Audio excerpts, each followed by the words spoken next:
आज हम पढ़ेंगे चैप्टर नंबर 2, माँ की 3 आज्ञाएँ। तो चलिए पढ़ते हैं। प्रत्येक व्यक्ति सुखी, सुरक्षित एवं स्वस्थ जीवन व्यतीत करना चाहता है। काम, क्रोध, लोभ, मोह और अहंकार हमारे सबसे बड़े शत्रु हैं। इनको जीत कर ही हम सुखी और सुरक्षित रह सकते हैं। भूखा व्यक्ति ही भोजन का आनंद ले सकता है, गहरी निद्रा का आनंद भी नहीं ले सकता है। जो शारीरिक श्रम करता हो, अच्छी भूख लगना और गहरी नींद आना अच्छे स्वास्थ्य के लक्षण हैं। तो चलिए। गुरु गोरखनाथ घूम घूम कर उपदेश दिया करते थे। उनके उपदेशों से लोग बड़े प्रभावित होते थे और शिष्यता ग्रहण करते थे। एक बार वे राजा गोपीचंद के महल में जा पहुँचे। महाराजा बड़े संस्कारी थे, धर्म में उनकी गहरी रुचि थी। गुरु गोरखनाथ के उपदेश सुनकर उसके मन में विराग उत्पन्न हो गया। राज्य त्याग कर संन्यास लेने की इच्छा हो चली। राजा गोपीचंद मातृभक्त थे। माता की आज्ञा पाए बिना वे सन्यासी बनना पसंद नहीं करते। अतः वे माँ के पास पहुँचे और बोले, माँ आज्ञा दो तो मैं संन्यास ले लूँ।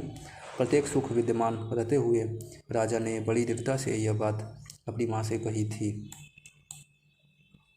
माँ ज्ञानवती थी, बोली, यदि तेरा मन दृढ़ है तो अवश्य ले ले संन्यास, परंतु पहले अपने गुरु के साथ कुछ समय रह कर तो देख। यदि मन को शांति मिले तो सन्यासी हो जाना। गोपीचंद ने ऐसा ही किया। राज्य त्याग कर वे गुरु गोरखनाथ के साथ चल पड़े। प्रभु भजन का आनंद मिला तो अपना वेश बदल लिया। वे सन्यासी हो गए और देश देश में घूमते हुए अलग जगाने लगे। एक बार घूमते हुए वे अपने घर आए और भिक्षा का पात्र लेकर महल में पहुँचे। आवाज़ लगाई, अलख निरंजन। आवाज़ महल के अंदर उनकी माँ के कान में पड़ी और वह द्वार पर आ गई। पुत्र को पहचानते देर न लगी। आश्चर्य से बोली, अरे गोपी। गोपीचंद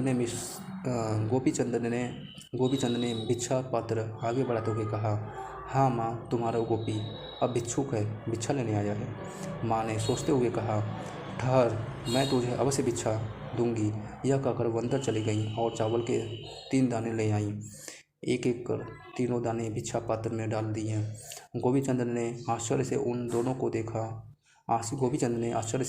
देखा और कहा, माँ, मैं इस भिक्षा का अर्थ नहीं समझ सका।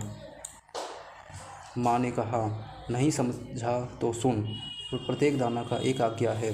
तू सन्यासी हो गया, फिर भी मैं तेरी माँ हूँ, मेरी आज्ञा का पालन करना। गोपीचंद बोले, क्या आज्ञा है माँ? माँ ने कहना शुरू किया, पहली आज्ञा यह है कि जैसे महल में सुरक्षित होकर रहता था वैसे ही बाहर भी रहना। इस पर गोपीचंद बोल उठे, परंतु यह कैसे हो सकता है माँ?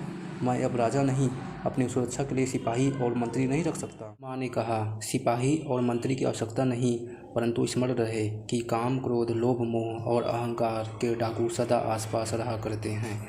उनसे बचने के लिए सत्संग का, सत विचार का, सत आहार का और सत आचार का किला बनाकर रहेगा तो ये डाकू तेरा कुछ नहीं बिगाड़ सकेंगे और तू सदा सुरक्षित रहेगा। गोपीचंद ने पूछा, और दूसरी आज्ञा?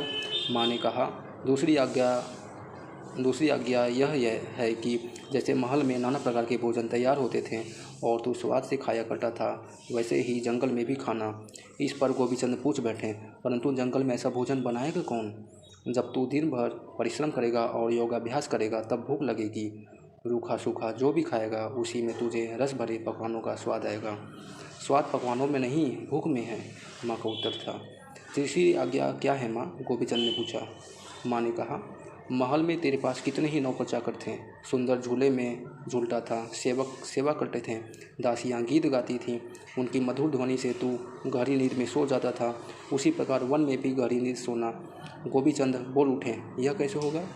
माँ समझाती हुई बोली, जब तेरे विचार अच्छे होंगे, जब योगासनों से तेरा तन थक जाएगा और ध्यान लगाने से मन थक जाएगा तो गहरी नींद अवश्य आएगी। नींद नौकरों के कारण नहीं, थकावट के कारण आती है।